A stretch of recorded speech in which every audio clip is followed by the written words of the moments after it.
টালার চালা কেটে এদিকে আসছো, একজন এদিকে আসছো। দেওয়ানবার চান্দা দাও 200। 100 কিসের? ওই 100 দিব বরাবর। টালার লোক তো এদিকে আসছো। ভাই দেওয়ানবার চান্দা দাও 100। এই তো ভাই 100 কিসের? ওই আমগো এলাকায় ব্যবসা করতে আছে, দেওয়ানবার চান্দা দাও। যাই রে ওটা ওটা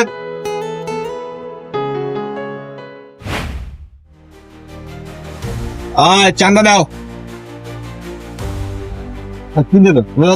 এত কম দিলাম বুঝলাম না ভাই। ইনকামাজি ভালো না ভাই, কাস্টমার দেওয়ান ভাই টাকা দিব না। বড় ভাই এদিকে আসছেন, চান্দা দেন। এই বছর আমাদের চান্দা 5 লাখ টাকা চান্দা হয়েছে, টাকা দেন। এই বছর বেচা কিনে নাই, এই বছর টাকা দিতে পারবো না ভাই। দেওয়ান ভাই টাকা দিতে পারবি না মানে? বেটাই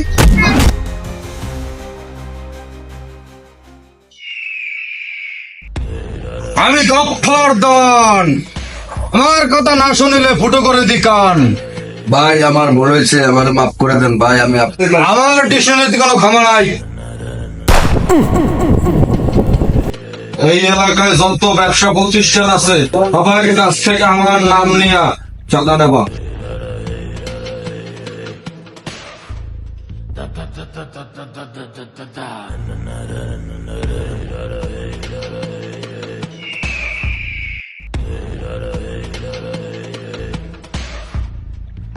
টাকা চান্দা দেন। আরে দেওয়ান ভাই চান্দা মনে নাই, ভুলে দেন খালি খালি। চান্দা দেন, চান্দা দেন, তাহলে চান্দা দেন।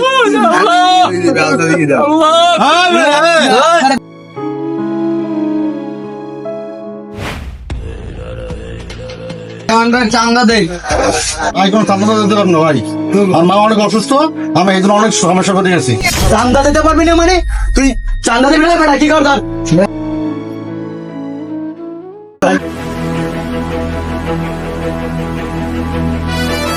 দেওয়ান ভাই, দেওয়ান ভাই ওটা চান্দা চাই, চান্দা যায় নানান ইস্যু দেখায় ভাই, এই জন্য ধরে লইছি ভাই। তোর মাগুয়ার পরে ফুটো করে দেবো।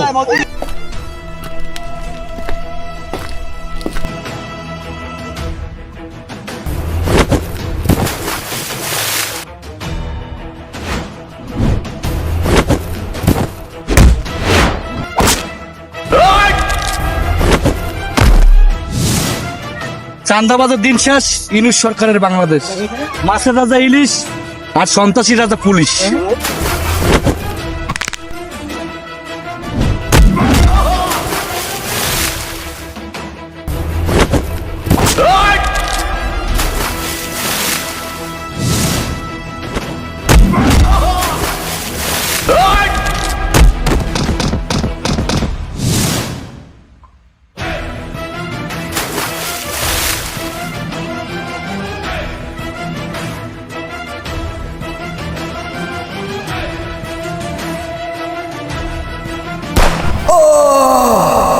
মামা এবার শ্বশুর বাড়ি চলো।